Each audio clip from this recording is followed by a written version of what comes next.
नमस्कार दोस्तों, स्वागत है आपका एक बार फिर से हमारे चैनल सनातन धर्म ज्ञान पर, जहां मैं आपको सनातन धर्म से जुड़ी बहुत ही अद्भुत तथा ज्ञानवर्धक कहानियां सुनाती हूं। यह कहानियां आपके जीवन के लिए बहुत ही लाभदायक तथा ज्ञानवर्धक होती हैं।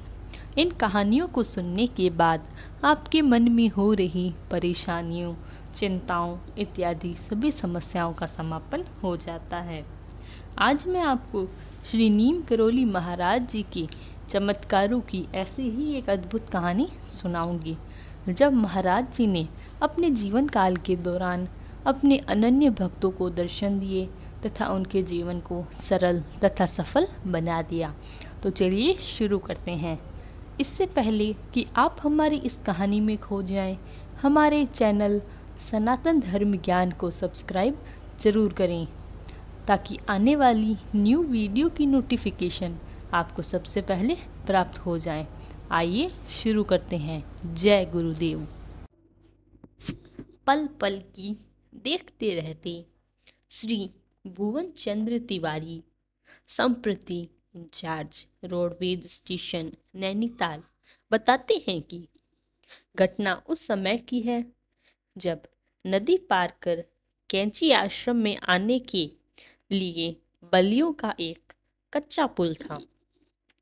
हम कई लोग महाराज के पास बैठे थे। वह एकाएक बोल उठे, वह हनुमानगढ़ चला गया। वह कौन? किसी को कुछ समझ नहीं आया। फिर थोड़ी देर बाद कहने लगे, अभी यही आएगा, भूखा है, उसके लिए ताजी पूरी और सब्जी बनाओ। मुझे उन्होंने आदेश दिया, गैस का लैंप लेकर पुल पार खड़े हो जा और बूढ़े का हाथ पकड़कर अच्छी तरह पुल पार करवाना। उसके लड़का उसका ध्यान नहीं रखता। रात का अंधेरा छा गया था। एक कार से एक बूढ़ा और उसके दो लड़के उतरे। बूढ़े ने गैस लैंप लिया और वहां मुझे खड़ा देखकर पूछा, क्या बाबा ने तुम्हें हमको लेने भेजा है? मैंने हामी भरने पर उसके नेत्र सजल हो उठे। दोनों लड़के इस बीच पुल पार कर गए। उन्हें अपने पिता को सहारा देने का ध्यान ही नहीं रहा। मैंने संभालते हुए बूढ़े को पुल पार करवाया और बाबा के पास ले आया। वह वृद्ध महाशय बाबा के चरणों में गिर गए। उनकी आंखों में आंसू बह रहे थे। कंठ रुद्ध गया और उनकी देह पुलकित हो उठी। बाबा ने उन्हें गर्मा गर्म भोजन करवाया और अंत में प्रेम से विदा किया। आप थे राम नारायण सिन्हा जी, अवकाश प्राप्त पुलिस अधीक्षक, जो उसी दिन अपने पुत्र के साथ राजभवन नैनीताल आई थी। आपके घर में इच्छा व्यक्त की थी कि महाराज के दर्शन करने के लिए ही भोजन करेंगे। इस कारण उनके लड़के उन्हें हनुमानगढ़ ले गए और वहां से जानकारी प्राप्त कर वह कैंची आ गए। और इस प्रकार महाराज के भक्त की जिद पर उनके जो बच्चे उनका ध्यान भी नहीं रखते थे, वह महाराज के दर्शन करवाने उन्हें कैंची धाम लाए।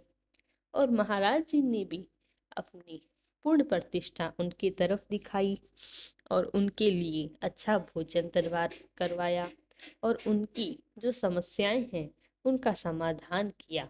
उनकी बच्चों को सद्बुद्धि प्राप्त किए। ऐसे ही हमारे लिए महाराज जी हमारा मार्ग जरूर तय करते हैं, हमें आगे की राह दिखलाते हैं। हम कभी मुसीबत में होते हैं तो हमें महाराज जी का ध्यान अवश्य करना चाहिए। इसी से महाराज जी हमें मार्ग दिखलाएंगे और हमें सफलताओं की ऊंचाइयों पर पहुंचाएंगे। इसी कामना के साथ आपसे विदा लेते हैं। कल फिर मुलाकात होगी ऐसी ही महाराज जी की एक अद्भुत कथा के लिए। तब तक के लिए धन्यवाद। आपका दिन मंगलमय हो। जय गुरुदेव।